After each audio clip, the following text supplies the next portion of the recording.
Hello, hello, hello.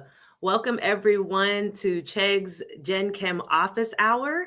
We're going to give a couple of seconds for some people to join us, but we're super excited to be here with you all tonight to talk a little bit about some chemistry. I'm going to be your host for the evening, and I'm Dr. J. You can find me on different platforms at Gen Chem with Dr. J. But we're really happy to be here with you all for this live study session for the evening. A little bit about me. I have my PhD in analytical chemistry, and I have spent the past 2 decades teaching some form of chemistry. I also run a nonprofit where I introduce K through 12 students to STEM concepts, science, technology, engineering, and math through exciting hands-on activities. I launched an online platform to really support students all around the world as they navigate their first level chemistry courses. I'm super excited to partner with Chegg to host this live office hour. So for those of you that might be new to Chegg, they are here to make your academic journey a breeze. They have a ton of resources to help you get through school, like online study help, expert Q&A with step-by-step solutions, writing support, and a whole bunch more. They also have 11 different office hours that they're hosting throughout the weeks to help you all as you're on your academic journeys. So for those of you who have joined one of our live events before, welcome back. And for those of you that this is your first time, hope you come back and see us again. I'll be here every Thursday for the next few weeks, going over several different Gen Chem topics with you. Think of this really like an office hour. I'll have some different questions that I'll pose to you, but we want to hear from you too. So if you have questions, please feel free to drop them in the chat so that we can make sure we answer them throughout the day. Now, before we get started, couple important things we want to make sure we have anytime we do our office hours. Of course, this is a chemistry class, so we're definitely going to need a periodic table, okay? So I have just a basic periodic table that I printed off. I try to have this somewhere nearby because at some point tonight, we're definitely going to need it. I also have my scientific calculator. Now you can have the big calculators or the small ones. As long as you can do exponents on here, you should be good to go. We'll talk a little bit about how to make sure you're using your calculator properly throughout the class or throughout our office hour, but make sure you have a calculator somewhere nearby. Let's go ahead and get started. Again, as we're going through today's office hour, please feel free to drop questions in the chat and we'll try to respond to as many as possible. So as I was thinking about preparing for today's office hour, I started thinking, what are some things, some topics that students often struggle with, especially as they're starting off their chemistry class? One of the things that I've learned is that sig figs, those significant figures, tend to be the thorn in people's sides as they are navigating chemistry. So I figured, why not start there? So we're going to get a little bit into our sig figs and learning a little bit about those. And so for those of you, as you're thinking about identifying and counting significant figures in any of the calculations that you'll do in a chemistry class, I've put some basic reminders here for you before we get into our problems. So first, when your teacher asks, how many sig figs does a number have? Remember that all non-zero digits are significant. So for example, if you have like 1.5, that means neither one of those are zeros. So that number would have 2 sig figs. Both the 1 and the 5 would be significant. Okay, so that's the first rule. Second rule, interior zeros, or what I like to call sandwich zeros, because they're in between something, they are significant. So that's a zero that's between other non-zero numbers. And so if we look at the example like 1.05, there would be 3 significant figures. Both the 1 and the 5 are significant based off of rule number 1, and the 0 in the middle would also be significant. All right, so that's one type of zero. What about leading zeros? Leading zeros are not significant. Okay, so a leading zero is any non-zero number, any zero that comes before the first non-zero number. So if we look at this example, we have 0.001050. We've got actually 3 different types of zeros there. Well, those first 3 zeros that you see in the beginning of the number here, they would not be significant. They're leading the first non-zero number. The 1 would be significant. Our sandwich zero would be significant. And our 5 would be significant. But what about that last zero? Well, that last zero is what's called a trailing zero. And trailing zeros are significant when you have a decimal point. And so in this case, we would also say that's significant. Okay. And so now that we have those basic rules under our belt, let's go ahead and jump right into some problems. Okay. So I want to hear from y'all. Take a minute and think. For the first number, we have 0.00120. How many significant figures or sig figs would you say that number has? And I see that Extraordinary Explorations, you're currently studying sig figs. I love to see that. Okay. And so if you look at this number here, well, we know that we have some leading zeros. We have some leading zeros here. So remember, leading zeros would not be significant. We then also have a 1 and a 2, which are non-zero numbers. So those would both be significant. And then that 0, remember, is a trailing zero. Trailing zeros are significant with a decimal.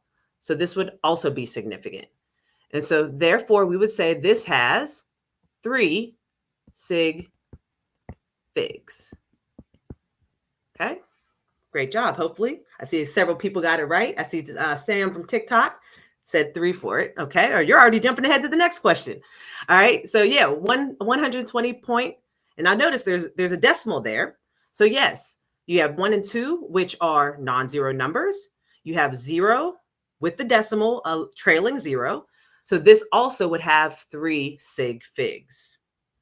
All right, let's try the third problem, 12.00. And yes, Extraordinary Explorations, leading zeros aren't ever significant. That is correct, okay? And so for 12.00, I see Sam from TikTok said 4, and that is also correct. All right, now, the last one, a little bit tricky. We have 1.20 times 10 to the third, so that we have that exponent attached to it. How many sig figs do we think we have there? Right? I am seeing Aaliyah from TikTok saying 3 as well. Very good. And so again, when you're looking at scientific notation, these exponent portion, we don't count as part of your sig fig count. And so yes, we're only going to look at this first part here and still apply those same rules where all non-zero numbers are significant. Your trailing 0 will be significant because we have a decimal point. Okay, awesome. And again, I've been teaching this class for 20 years. Sig figs always are something that students tend to struggle with, but if you can get it down early, it will be much easier throughout the year. Okay. All right, so let's keep it moving. All right, so now that we know how to count our significant figures, how do they apply when we're actually doing calculations? Well, not only do we have to know how to count them, those rules that we just learned, all non-zero numbers significant, all zeros that are leading, not significant, sandwich significant, trailing significant with a decimal. When we're doing calculations, there's 2 more rules that we have to keep in mind, okay?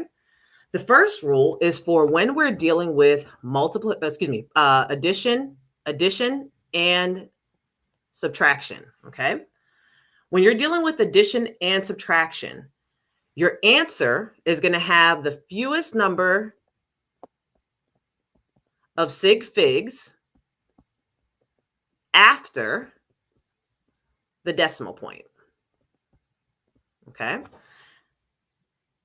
And when you're doing multiplication or division, your answer is going to have the fewest number of sig figs overall. Okay, so what does that mean? Okay, what that means is when we're looking at a calculation, we need to know how many sig figs does each number have. We'll track the number of sig figs that would carry through to the answer, to the final answer, and only at the end do we do our rounding. Okay, so if you don't already have your calculators open, go ahead and pull them up. And I'm seeing extraordinary explorations. You can't see the last one. I'm not sure if you're referring to the last, the rules that I just went over, but I'll just say them one more time. We have addition and subtraction. We want the fewest number of sig figs after a decimal point. And for multiplication and division, your answer will have the fewest number of sig figs overall. Okay. All right. So let's look at the first one. So go ahead and get your calculators out.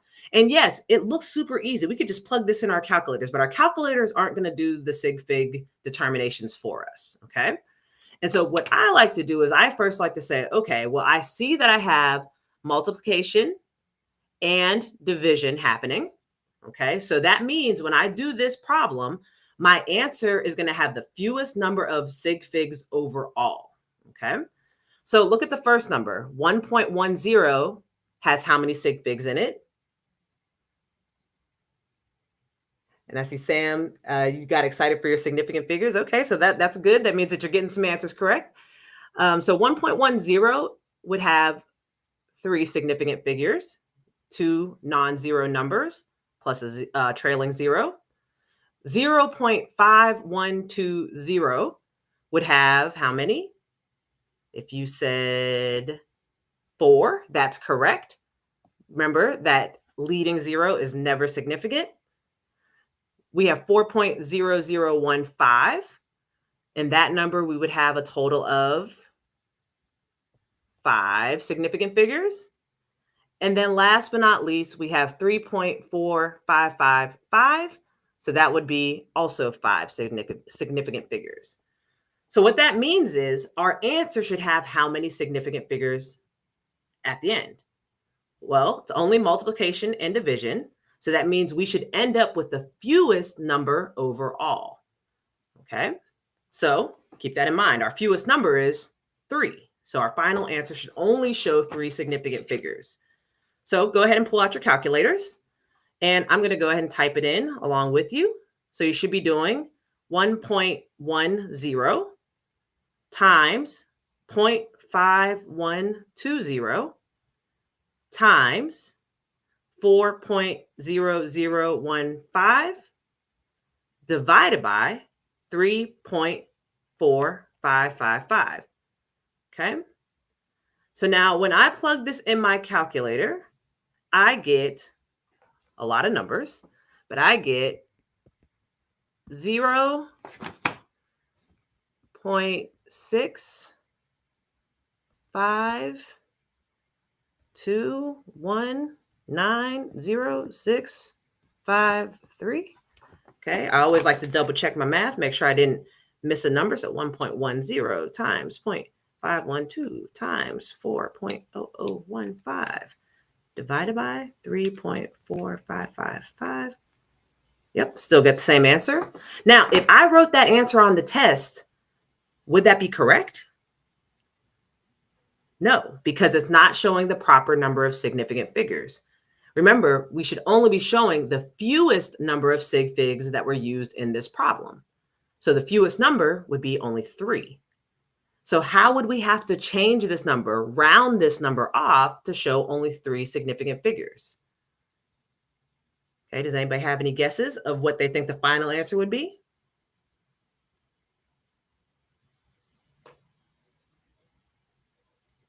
Okay, so yep, I'm seeing least amount.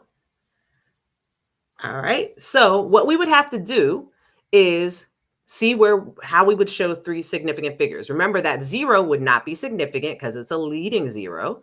So then we would count the 6, the 5, and the 2. And that means that we would need to cut it off there. Okay.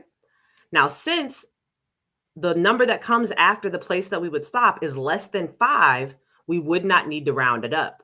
And so that means we would just find our final answer would be 0.652. Okay. How many of you all got that right? I'm seeing from TikTok, LOL, got it correct. Great job. And Melissa, great work. Okay. Awesome. So let's now try letter B. Letter B. So now letter B, those 3 different numbers are all being added and or subtracted. So again, remember, what's the rule here? Are we looking at the fewest number of sig figs overall or after the decimal point? Because it's addition and subtraction.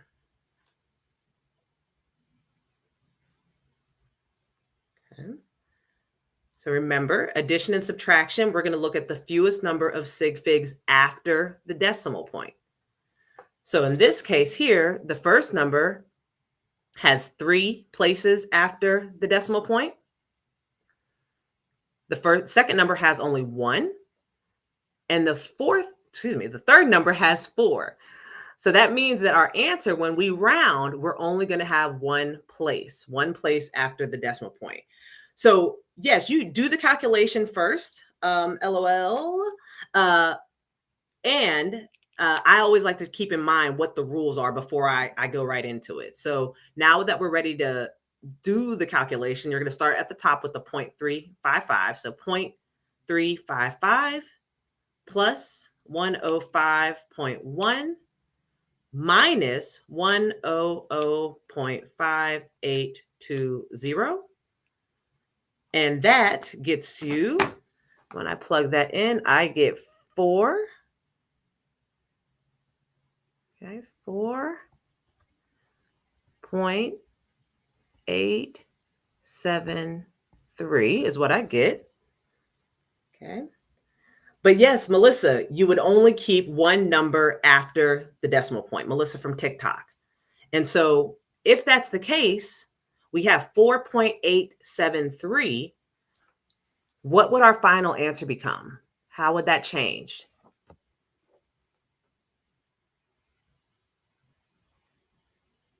Anybody have the answer? If we're only showing one place after the decimal.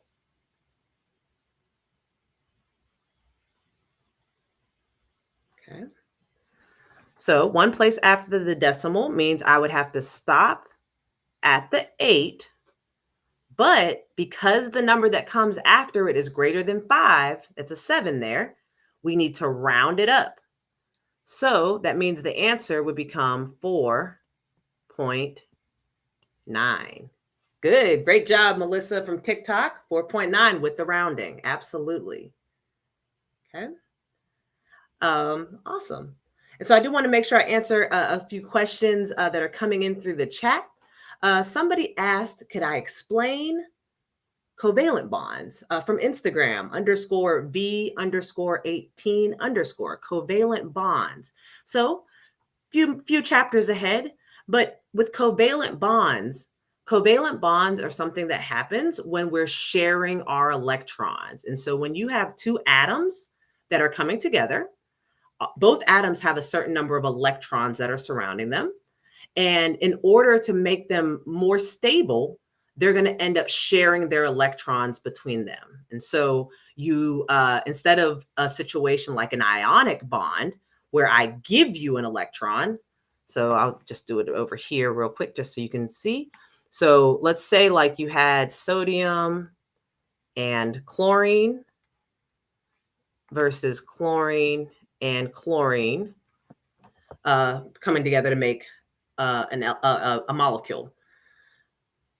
Ionic bond happens when you have a metal and a non-metal coming together, okay? And so sodium is a group 1 metal. So sodium is found in the first group here, the first column.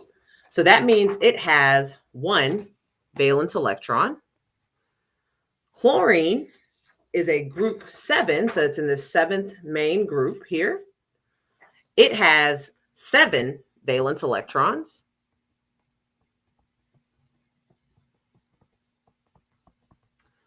And so when you have a metal and a non-metal coming together, the metal donates or gives its electron to the non-metal.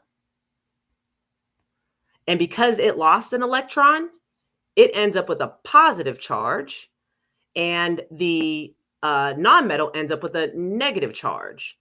So that positive and a negative charge is what attracts the two. So that's what's called an ionic bond.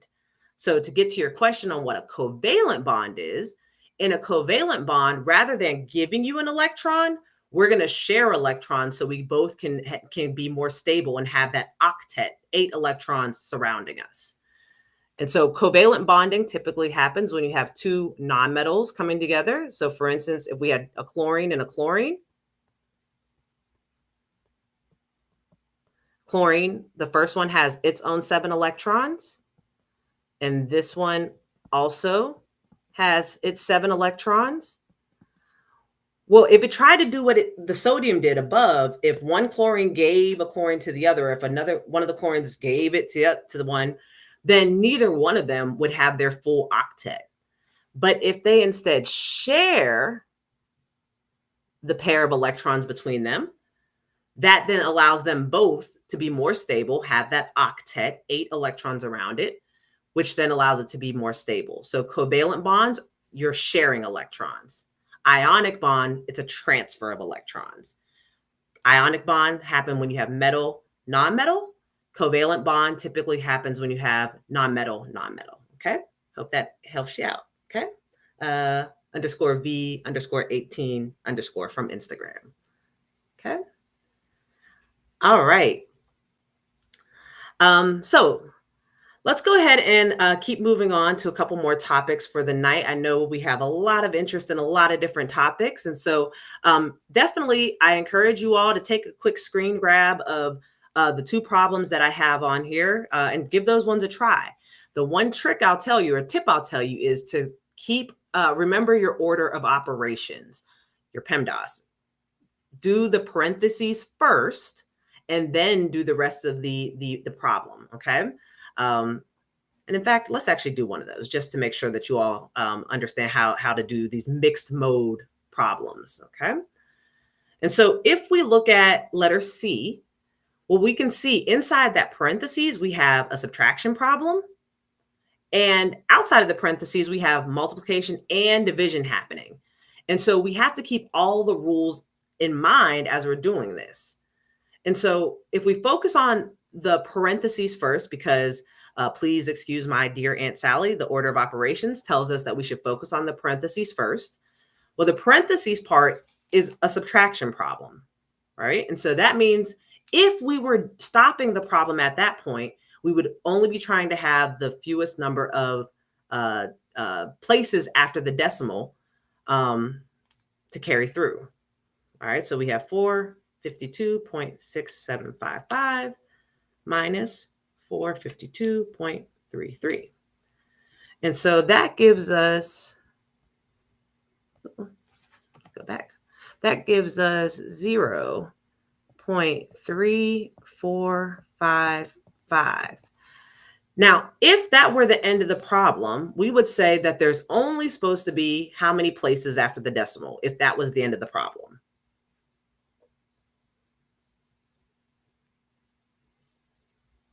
Okay, it's a subtraction, fewest number of places after the decimal. So we would say only 2 places after the decimal. So if that were the end of the problem, we would stop after, oops, I'm sorry about that, after the 4. However, that's not the end. We're not done. So we're not going to round just yet. We're just going to indicate to ourselves that, yes, we would have stopped there. And that now is going to tell us how many sig figs we're carrying into the rest of the problem. Okay, so when we put this in our calculator, we're going to put that full number into our calculator.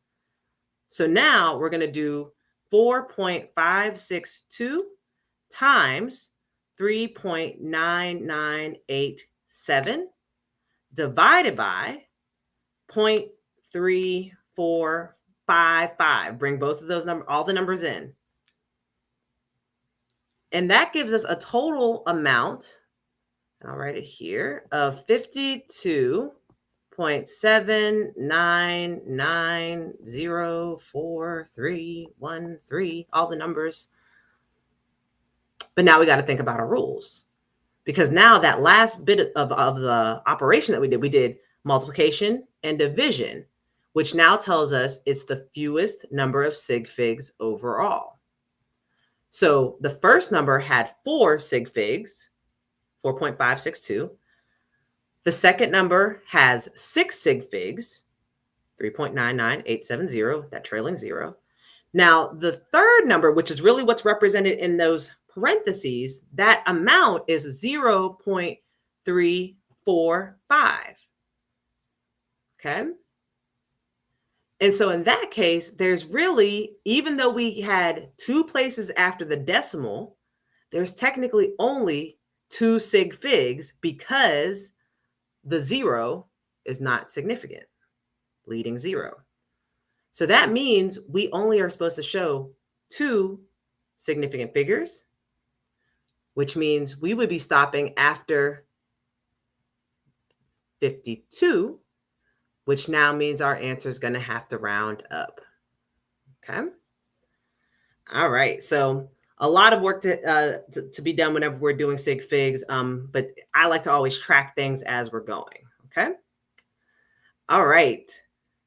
So again, if you have questions, feel free to drop them in the chat. We'll try to answer as many as possible. And so another topic that I thought would be great for you all to think about in this office hour is, how do we go about doing dimensional analysis? And you're probably like, whoa, what does that mean? So dimensional analysis are those types of problems where we're converting from, let's say, milligrams to nanograms, or if we're going from moles to atoms. So it's the way that we're going to go about setting up our problems so that we can easily track how things are related. What are those connecting units to one another? Okay. And the way that I like to do this is through a method called your given and find method. And so in your given and find method, what we're going to be doing is we are going to be arranging these conversion factors so that whatever unit we're starting off with, the given unit, and the find or the desired unit, the given unit, what we're going to do is put those units on the bottom of the conversion factor so that they can cancel out. And whatever the relating factor is to the thing that we're trying to solve for, the find or the desired unit, would go on top. And ultimately, because those two cancel out, we're able to then solve and get our final answer. And if we keep this format in mind, we can do this in situations where we have maybe not a direct conversion from one unit to another, where we can string multiple conversion factors together. Okay.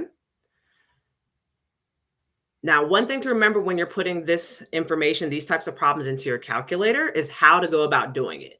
Instead of going up, down, like multiply by this, divide by this, multiply by this, divide by this. What I like to recommend to my students is work across the top first. So anything that's on the top, we're going to hit the multiplication symbol for. So I go straight across like a typewriter, given unit times the related times the desired. Then divide, hit the division symbol for anything that's on the bottom. Okay. All right. All right. All right. So let's try doing a conversion factor here.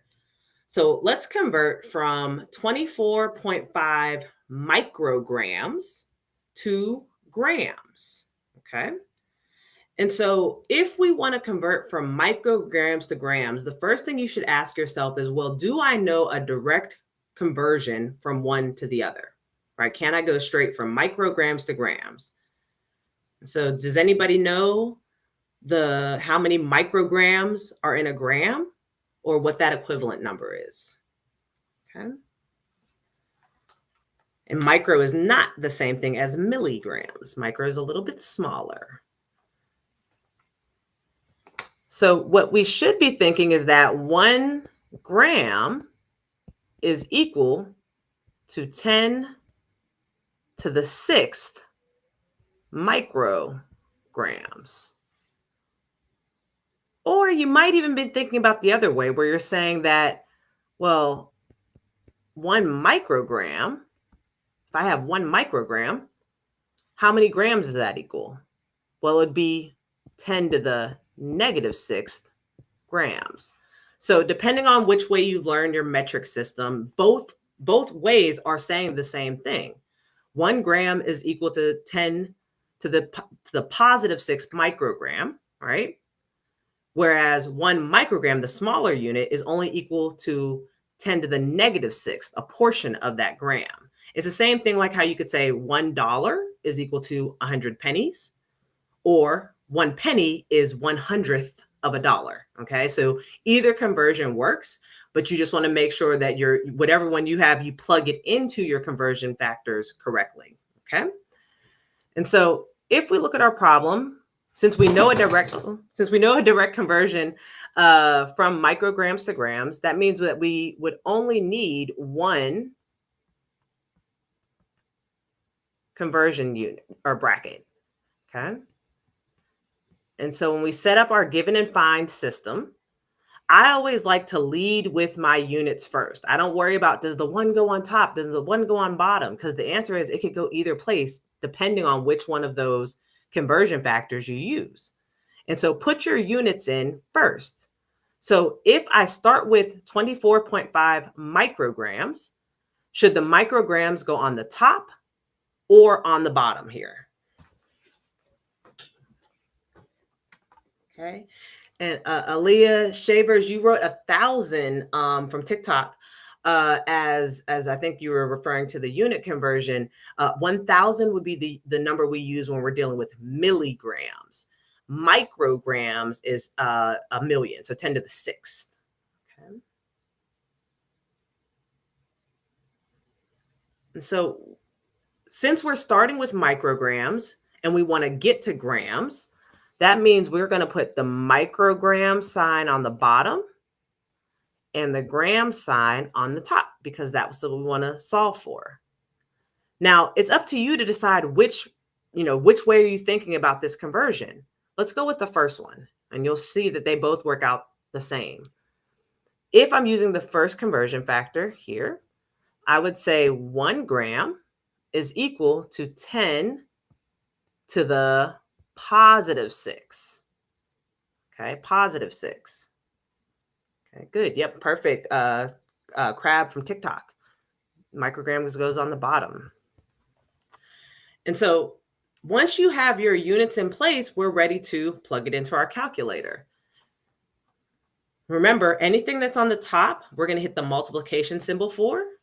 Anything on the bottom, we're going to hit the division sign for.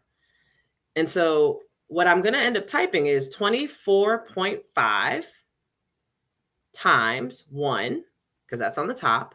Then I'm going to divide it by 10 to the 6th, or 1e to the 6th. Okay. And when I do this, I end up with, well, I get standard notation first. So 0.0000245. Or if I wanted to put that in scientific notation, you can move the decimal point 1, 2, 3, 4, 5. So 2.45 times 10 to the negative 5 grams. Okay. And that should make sense that we're saying that because we know micrograms are way, way small, if we try to convert that to how many grams that would be equal to, we expect that we should get a very small number. Okay. Now, what if you wanted to use the other version of that conversion factor, the 10 to the negative 6 instead? Well, we do it the same way. So 24.5 micrograms times. Now it's still let the units drive it. So on the bottom, we would say micrograms. On the top, we would say grams. Okay.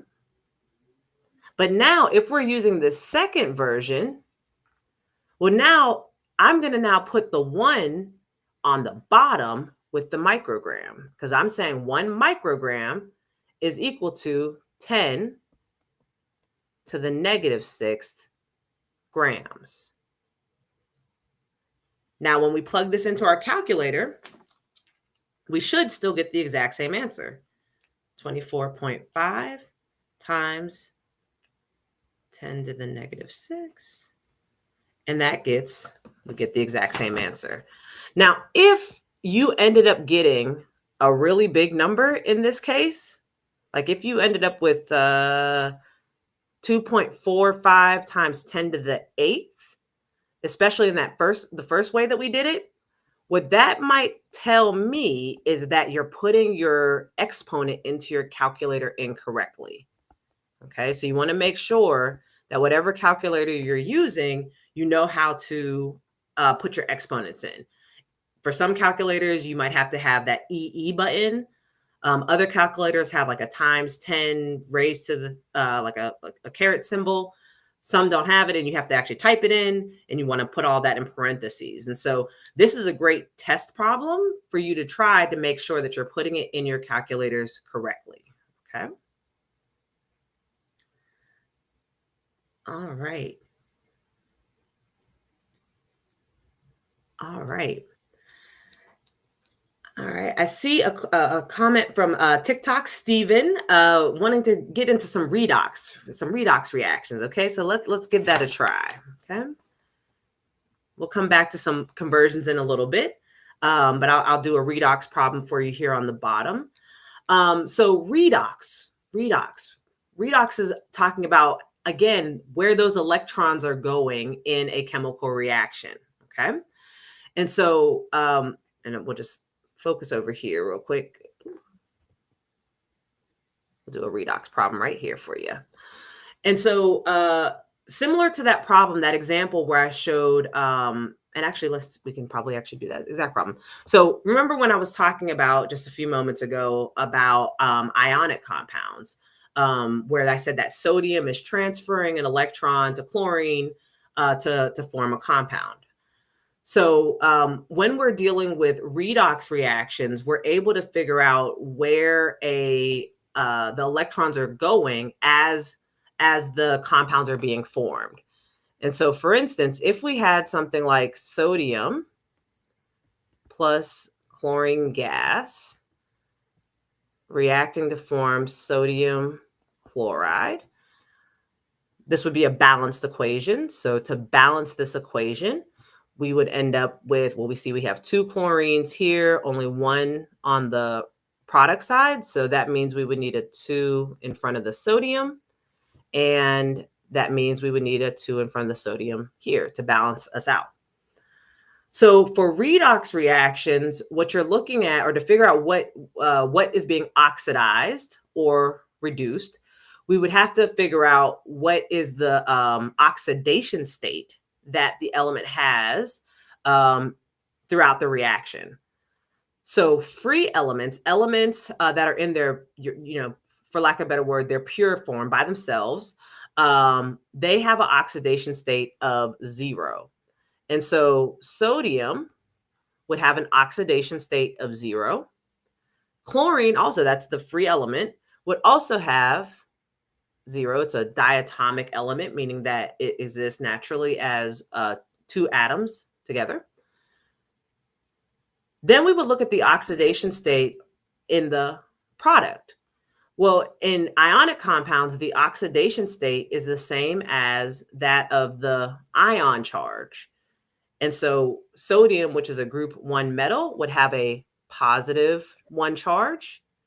Chlorine would have a negative 1 charge. And so once you've assigned all of the different oxidation states within a problem, we can then figure out where the redox is happening. And so there's a good saying that Leo, the lion, I'm a Leo, so I love the saying. So Leo, the lion, says grr.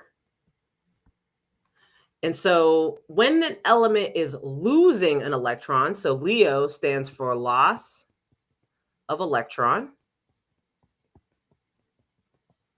that means it's oxidized.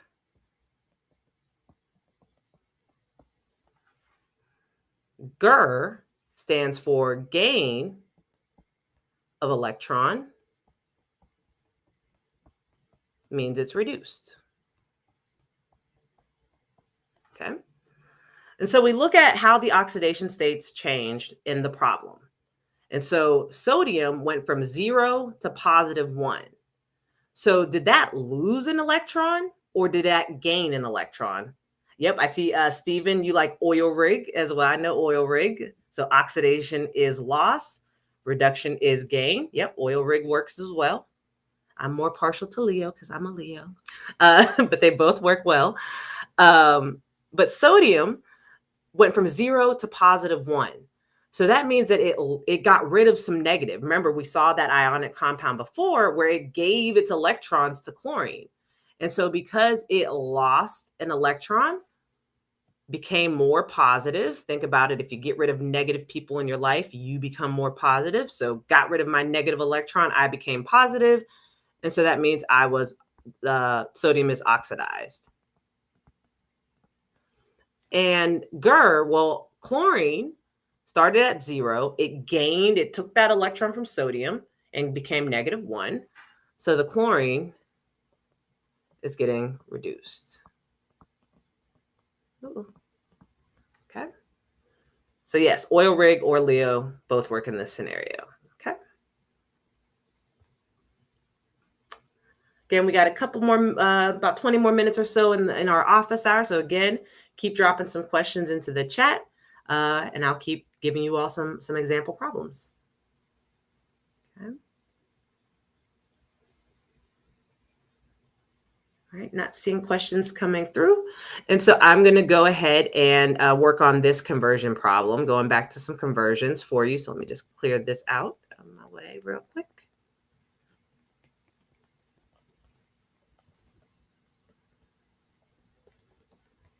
All right. So again, conversions are going to happen all throughout chemistry. And so for this conversion problem, we want to go from picoliters to milliliters. And so when you're looking at this type of conversion problem, one of the questions I would ask is, well, can I do this in one step? Do I know a direct conversion from my starting unit, picoliters, to my ending unit, milliliters? And you might be saying, no, I don't know exactly how many milliliters are in a picoliter. But if you look at the base unit, we do know a connection between picoliters and liters. And we know a connection from milliliters and liters as well. So what that tells me is that this is probably going to be a multi-step problem.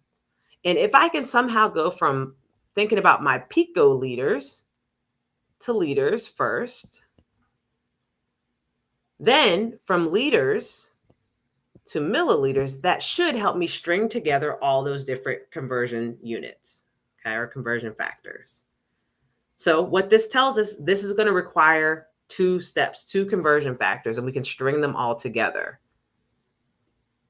So we have 3.53 times 10 to the 10 picoliters. And I want to get to milliliters. I know I'm going to have to do 2 steps here. Okay. So again, let the units drive where you put things. Don't just throw numbers in. Get your units in first. We start with picoliters. Should picoliters go on the top or on the bottom? Remember, we want to get rid of picoliters. So where should that go?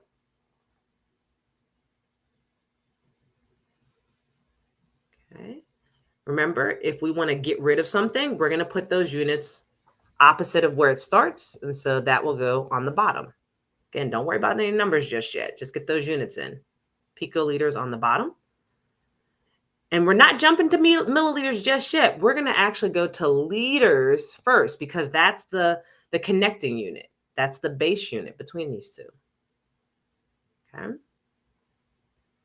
Now, if we're in liters, but we want to get to milliliters, where should those liters go? On the top or the bottom?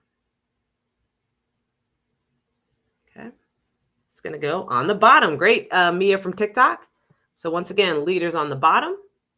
And now we're going to put the milliliters on top. Okay. So again, now that you have your units in place, now you got to think about, well, what's those connecting points, right? What are those connecting factors? And so for me, I always like to think about it from the base unit perspective. And so I say, okay, well, 1 liter, I know that is equal to 10 to the 12 picoliters. I also know that 1 liter is equal to 10 to the 3rd or 1,000 milliliters. Okay.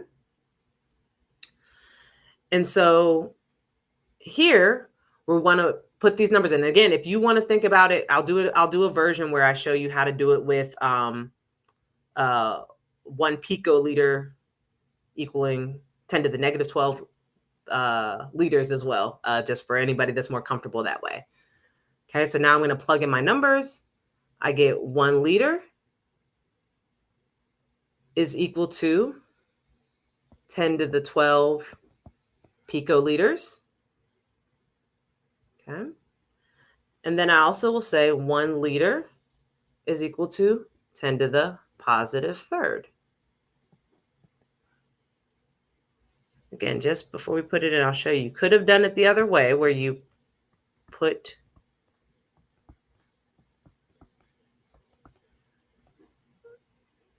okay. So again, units in first.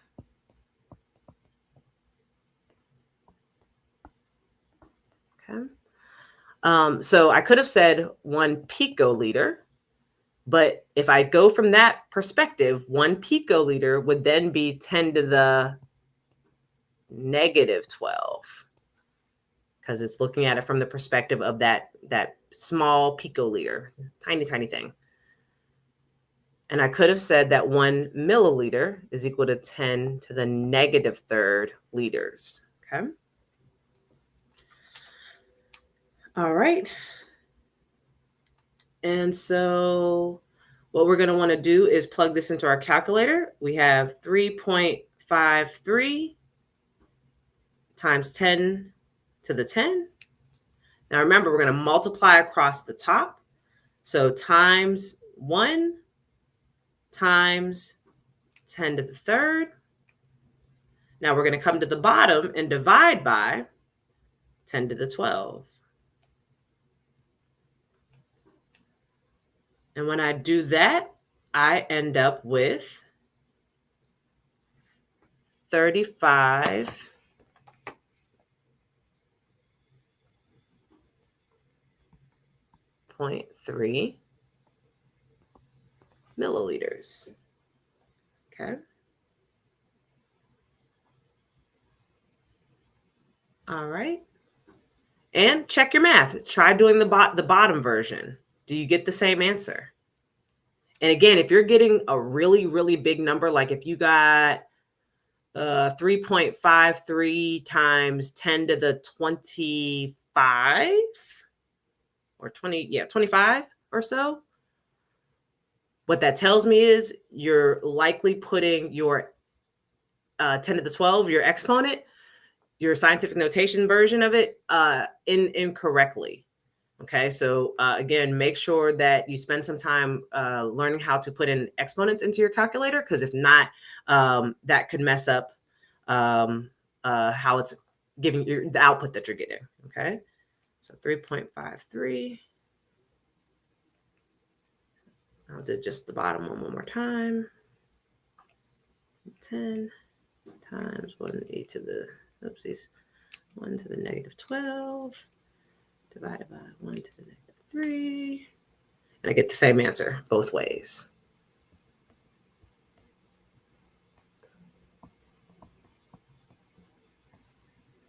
Okay. Awesome. Did you all get the answer correct? Definitely let me know if you're getting it correct in the chat, or if it's like way off, also let me know that, because that means that I might need to help you out with your calculator.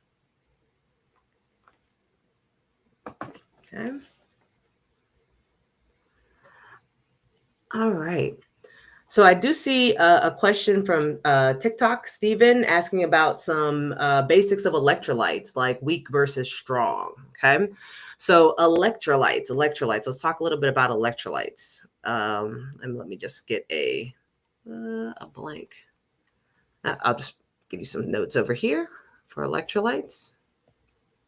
Okay. So where have we heard the term electrolytes before?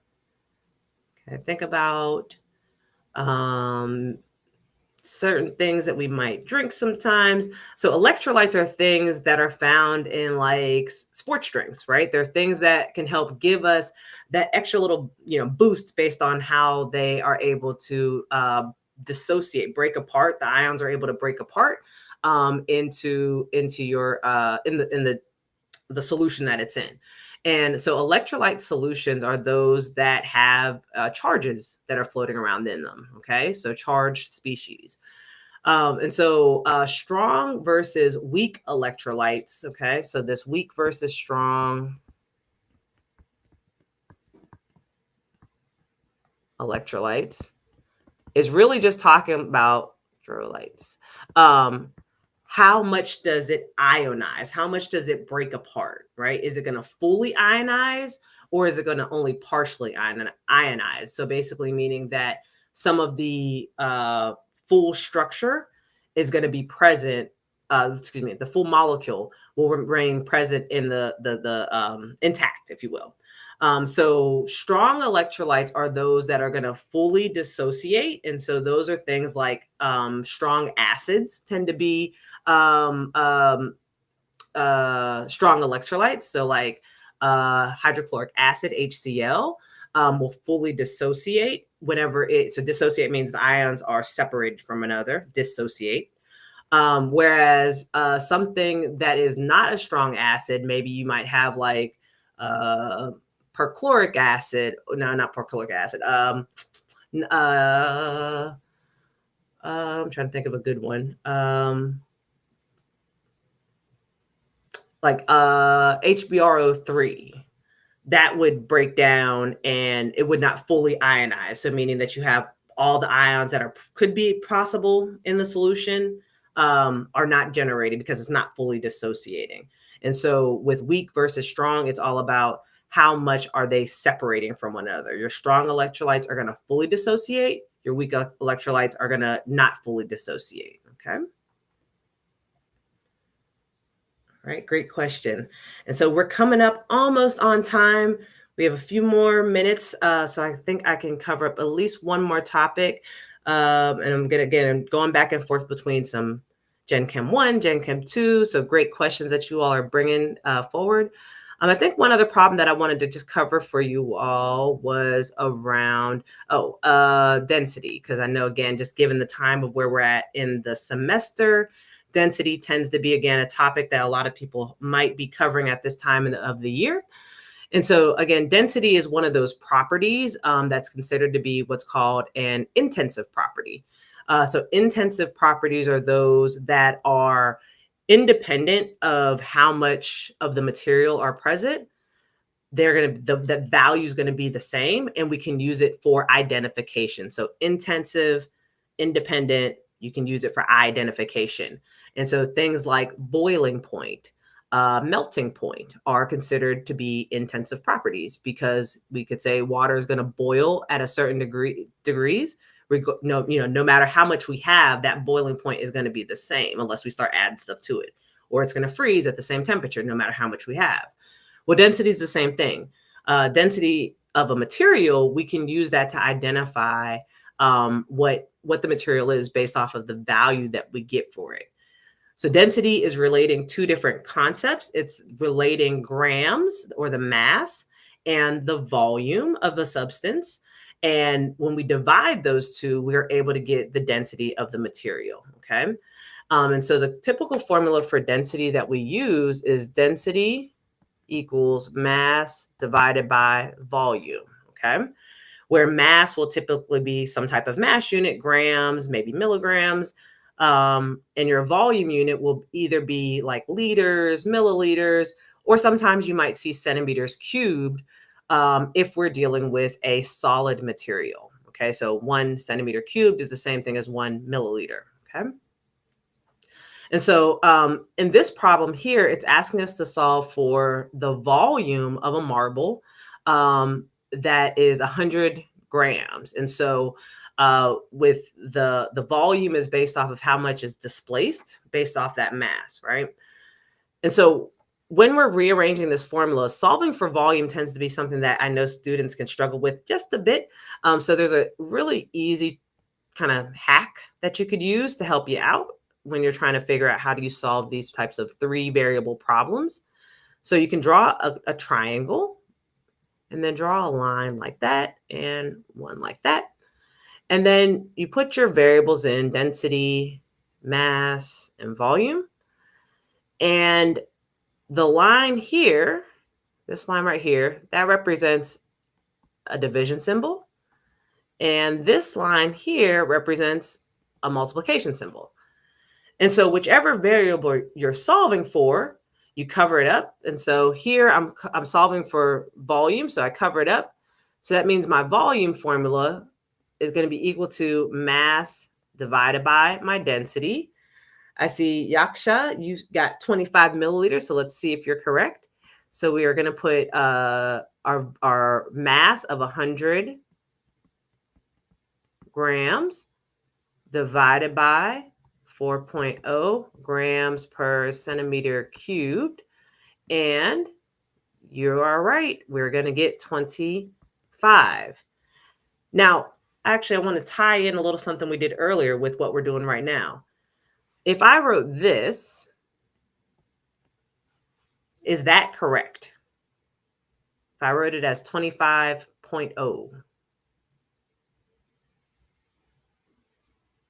Okay, no, remember, still with sig figs, fewest number of sig figs that were used. And so, yes, this would be 25. We would only show 2 sig figs, centimeters cubed, which is the same thing as 25 milliliters. Okay. Awesome, awesome, awesome. Did other people get that one correct? Okay. All right, and I think, so I know we're getting close to time. So maybe just one last topic I'll highlight for you all, and that's some information that you can pull from your periodic table as you are thinking about creating the atomic symbol for something. And so when we're looking at the atomic symbol of an element, the numbers that we reflect in there can tell us so much information. The element symbol, again, going off of your periodic table, the element symbol, we would write it as part of the atomic symbol. Again, if it has 2 letters, first letter is capitalized, second letter is lowercase. And then we write what's called the mass number on the top. And the mass number is a whole number, which represents the sum of our protons and our neutrons. And the bottom number is our atomic number, which is how we identify our elements. So the atomic number is the same as the number of protons that something has, okay? And so whenever you're given something, like given an atomic symbol, you can figure out how many different subatomic elements are present. Remember, there are 3 different subatomic elements that are out there. There are protons, which again are those positively charged species that are found inside the nucleus. So you got your positive protons. We also have our neutrons, which are neutral inside of the nucleus. And then we have our negative electrons on the outside. And so typically when you're dealing with a neutral element, your protons and your electrons will be equal to one another, okay? And so we'll just do one quick problem just so you can see how we'll tie all that together. So if we're given something like the number of protons that something has, we can use that to figure out what element we're talking about. So if we have an element, we know there are 17 protons in it. We would say that that would be which element? Well, 17 protons is the same as the atomic number, which means that we're dealing with 17, which would be chlorine, okay? So we are just about out of time. I hope that you all enjoyed tonight's virtual office hour. We'll be back here next week covering more topics. Definitely feel free to send ahead some questions that you might want to see in advance. But once again, feel free to come back, check out all the other resources that Chegg has to offer. And yeah, join me again next week. Very excited to be here with y'all, and looking forward to helping you crush your chemistry class this semester. Have a great evening, and we will talk.